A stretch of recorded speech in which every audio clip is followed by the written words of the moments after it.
పిడుగురాలు దాటాం, phone వచ్చింది మా నిరంజన్ దగ్గర నుంచి, మా అన్నయ్య కొడుకు దగ్గర నుంచి.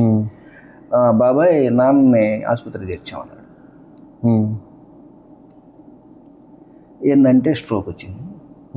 నిన్న నైటు ఏదో సరుకు అమ్ముతని పోతాడు కదా, ఆ బ్యాగులు తీసుకుని చీరాల స్టేషన్కి పోతే అక్కడికి ఇబ్బంది వచ్చేసి మళ్ళీ ఆ బ్యాగులు తీసుకుని వెనక్కి వచ్చేసి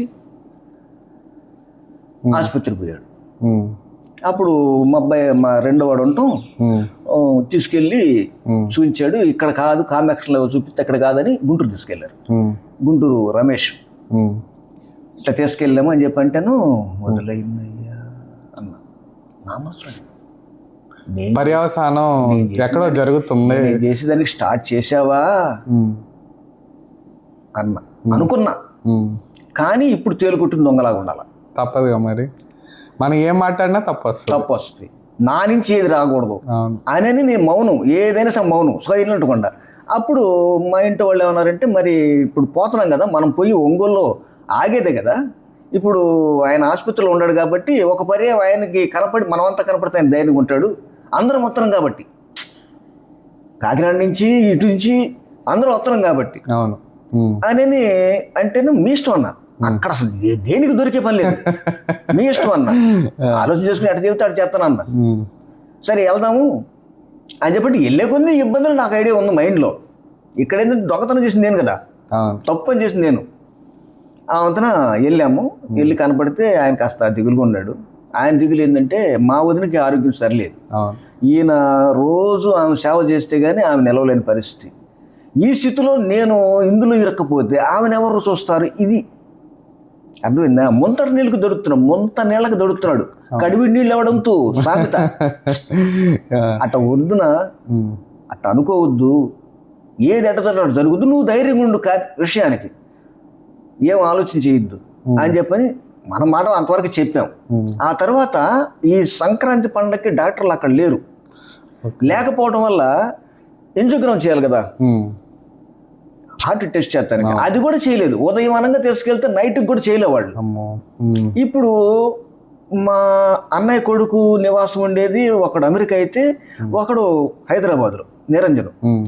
వాడు నిరంజన్ ఉన్నాడు ఇప్పుడు అక్కడ హాస్పిటల్ హెల్పర్గా. ఇప్పుడు ఎక్కడ ఎరకపోయి వీళ్ళు సరిగ్గా చేసి లేని పరిస్థితి వస్తే మన సమస్య అవుతుంది. అక్కడైతే మనకి అంత అనుకూలంగా పడితే హాస్పిటల్ కూడా మనకు తెలిసినవి ఉన్నాయి కాబట్టి అని వీళ్ళు ట్రీట్మెంట్ బాగోలేదనే ఉద్దేశం పడి అక్కడికి తీసుకెళ్తామనే మాటకాడికి వచ్చారు. ఎందుకంటే ఉదయం నుంచి సాయంత్రం వరకు ఎటువంటి ట్రీట్మెంట్ లేదు, కాకపోతే ఐసీయూలో పెట్టారు, అది మాత్రం చేశారు. ఐసీయూలో పెట్టడం వల్ల అంత ఉపయోగం, ఐసీయూలో పెట్టేసి ఆక్సిజన్ పెట్టి ఏదో నడుపుతున్నారు, దానివల్ల ఉపయోగం అనేది టెస్టింగ్ చేయాల.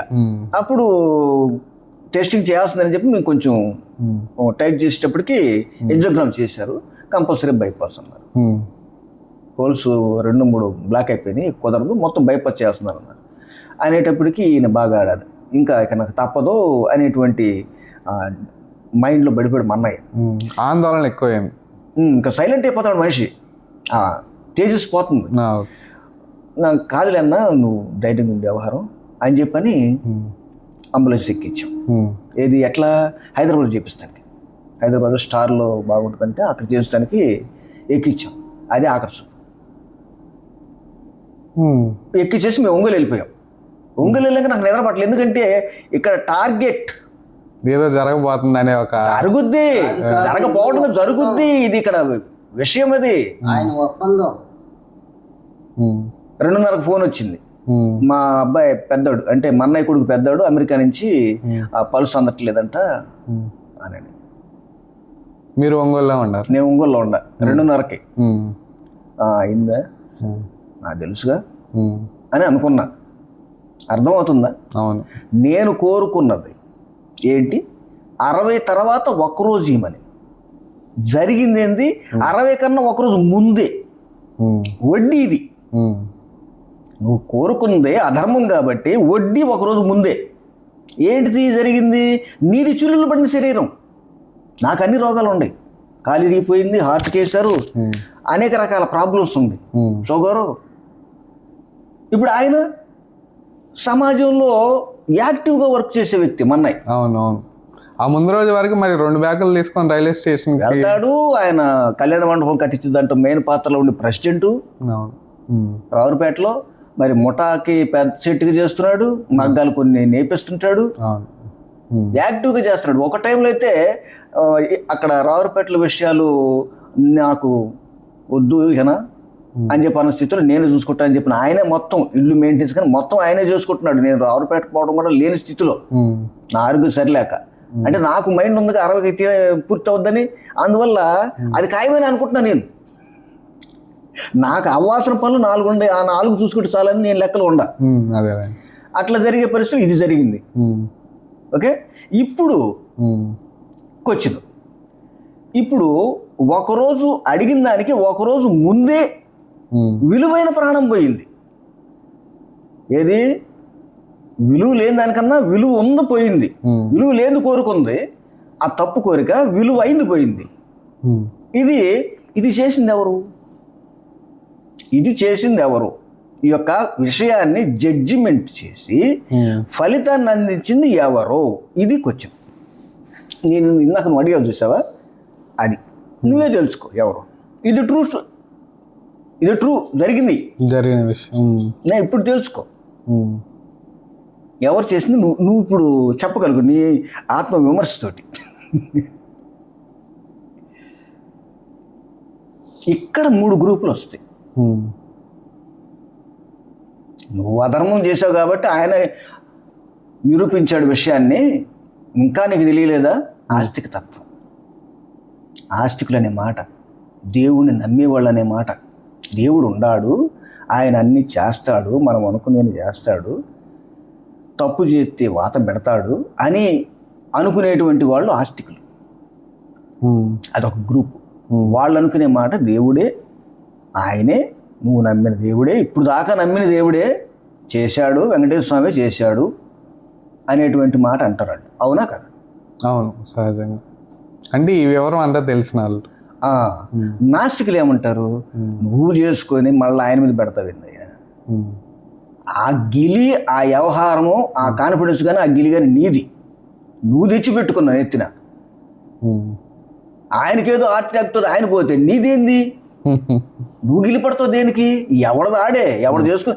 ఆయనకి ఎన్నో ఉండే ప్రాబ్లమ్స్, ఆ ప్రాబ్లం గమనించకుండా చేశాడు, ఎగిరిపోయాడు అంటారు.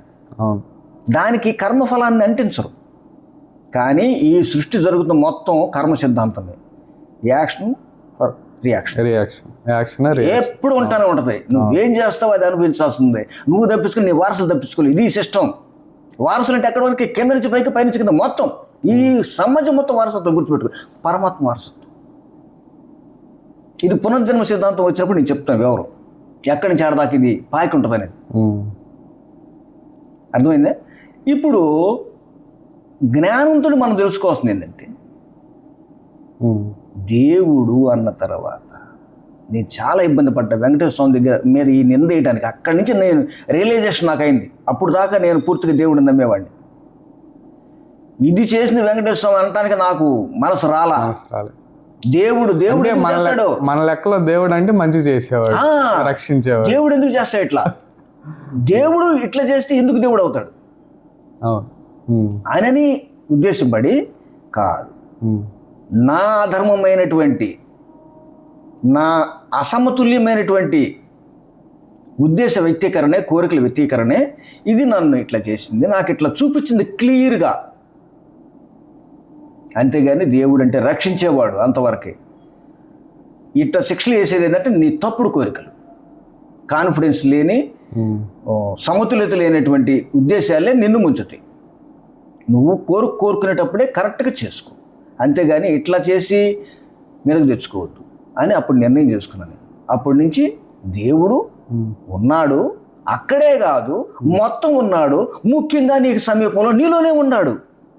సర్వ దేవతలు నీలో ఉన్నారు, మనం చూసుకుంటే దొరుకుద్ది. ఎందువల్లంటే అక్కడ లేని ఇక్కడ రాదు, అక్కడ ఉన్నది ఇక్కడ వస్తుంది. ఆ విత్తనం ఉంది, ఇక్కడ మొలకే వచ్చింది అంతే అనేటువంటి ఆలోచనకు వచ్చిన తర్వాత భయం అనేది పోయి ఆరోగ్యం చేకూరింది. అప్పుడు దాకా ఎన్ని భయాలు, 60 తర్వాత నాకు ఇంకా కొన్ని పనులు ఇక్కడ కొరవ, కొన్ని కొర పనులు ఎవరు చేస్తారు అని ఎప్పుడు మదన పడతా ఉండేవాడిని. మా అన్నయ్య చనిపోయిన తర్వాత అసలు క్లియర్గా నాకు అర్థమైన విషయం ఏంటంటే దేవుడు ఏమీ చేయడు, దేవుడు చేసేది ఒక తత్వం, రక్షణ వ్యవస్థ, దైవం, అది చేస్తుంటే అంతవరకే. ఇవన్నీ నువ్వు తప్పు చేసుకుంటే నువ్వు అనుభవించి అని నిర్ణయానికి వచ్చా నేను. అర్థమైందా? జ్ఞానం అంటే అట్ట రావాలి. ఎవరిని కూడా మనం కారణం చెప్పకూడదు, వాళ్ళ మీద నిందలు వేయకూడదు.